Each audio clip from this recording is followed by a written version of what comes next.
A día de hoy, si me preguntas a día de hoy, el Deportivo estaría en liquidación. Así de rotundo se mostraba este jueves por la tarde el adjunto del administrador concursal del Deportivo Guadalajara. Y es que tal y como se presagiaba, la situación del club morado, lejos de mejorar, parece enquistarse y podría llevar a la desaparición del club el próximo 30 de junio. Martínez Atienza resaltaba la dificultad de convencer a los acreedores ordinarios del concurso. Hay unos acuerdos tan mínimos que no se llega ni por asomo al mínimo establecido y requerido por ley para poder alcanzar un acuerdo. De todas maneras, para las personas que quizá no estén tan pendientes del tema, hay una deuda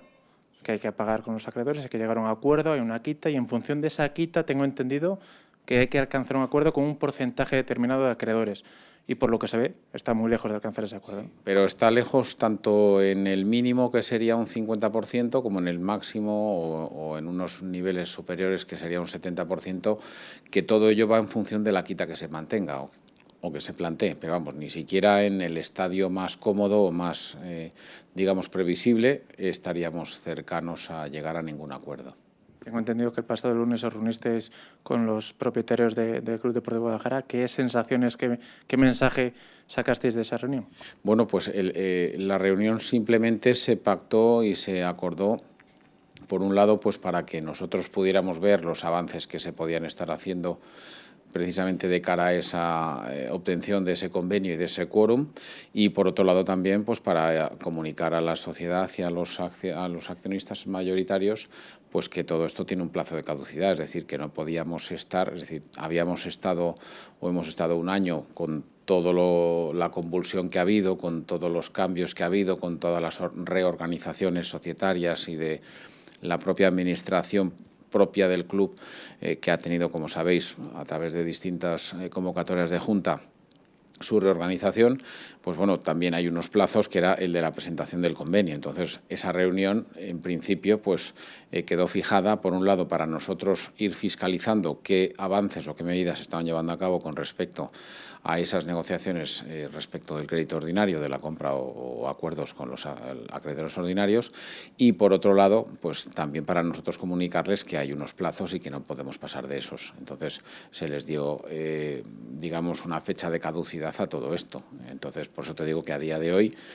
si tuviéramos que presentar mañana la comunicación al juzgado, pues lógicamente tendríamos que solicitar la liquidación del club.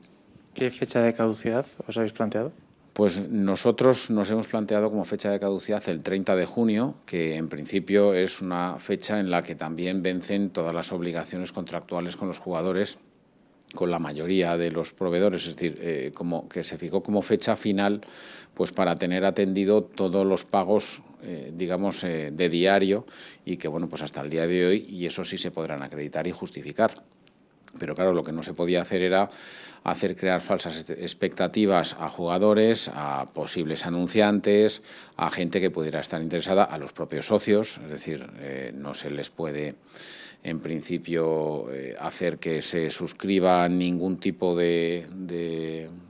adhesión al club como socio, en tanto en cuanto no hubiera a esa fecha una garantía de que el convenio saldría adelante. Entonces, pues como te digo, esa fue la fecha que se les dio como fecha máxima, que bueno, puede ser máxima, pero que puede ser inmediata. Es decir, si a día de hoy, como sucede, los accionistas mayoritarios y sus asesores pues no consiguen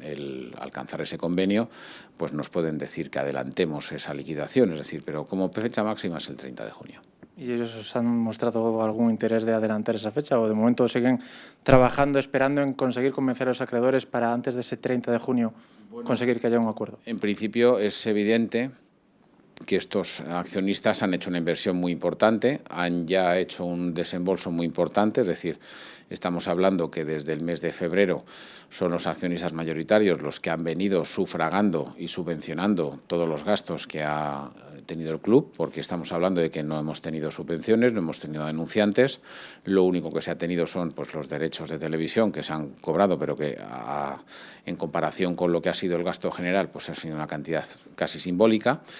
Y bueno, pues ellos lógicamente, claro que son conscientes que eso era una apuesta, que eso era en principio pues un riesgo que iban a tener, y también tenían calculado precisamente lo que podía ser esa asunción de ese convenio y esa obligación de pago. El problema no está en ellos, el problema está en que pues los acreedores ordinarios, por la razón que sea,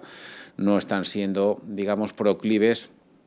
a ayudar al club o, en su caso, a entender la situación en la que está. Y bueno, pues no sé si se les explica mejor o peor, pero bueno, la circunstancia de que se vaya a liquidación es una circunstancia más que segura para que su deuda no solamente no sea disminuida, sino que desaparezca por completo y no la cobren. El problema es que nosotros, como administración concursal, en eso no podemos entrar. Nosotros lo advertimos, nosotros se lo dijimos a todos los, a los accionistas en este caso. Ellos están haciendo, evidentemente, todo lo posible por salvaguardar esa inversión que han realizado, pero a día de hoy la realidad es esa y es la que nos han manifestado, además. O sea, no se esconden a la hora de decir que no son capaces de llevar a cabo ese convenio. Desde el punto de vista de un observador externo, lo que es extraño es que un acreedor prefiera quedarse sin nada, no recibir nada, antes de recibir una parte, que es verdad que no es el 100%, pero a lo mejor podría ser el 30, el 20, no lo sé. Pues absolutamente de acuerdo contigo. Es decir, el problema está en que yo no sé, vamos, yo estoy convencido que los abogados, los asesores que tienen los accionistas mayoritarios son y están perfectamente capacitados para hacer y para transmitir esa idea a los acreedores ordinarios. Lo que sí que parece que se está detectando pues es que de una o de otra manera pues hay cierto resentimiento, no ya hacia estos actuales propietarios, sino hacia quien fue el antiguo gestor del club, y quizás por por ese resentimiento hay gente que no quiere oír hablar de renegociar, de cobrar y de nada, y quizás pues ese sea uno de los hándicaps con los que se están encontrando. Y bueno, pues al final pues la gente, pues a mí me gustaría que pudiera recapacitar, pero a día de hoy no lo está haciendo. Es decir, nosotros manejamos un 15% sobre un 50%, que sería un mínimo. No hablo ya de un 70% cuando sería ya una quita privilegiada, un 15% sobre lo que sería el mínimo del 50%. Es decir, hay muchísima gente, muchísimos acreedores que, por las razones que sean, que yo las respeto, no las comparto, pero las respeto, pues lógicamente no quieren llegar a ningún convenio. Eso lo que está claro es que lleva abocado a la desaparición del club absolutamente y automáticamente. Así las cosas, en poco más de un mes se conocerá de forma definitiva si el Depor sobrevive un año más o certifica su adiós.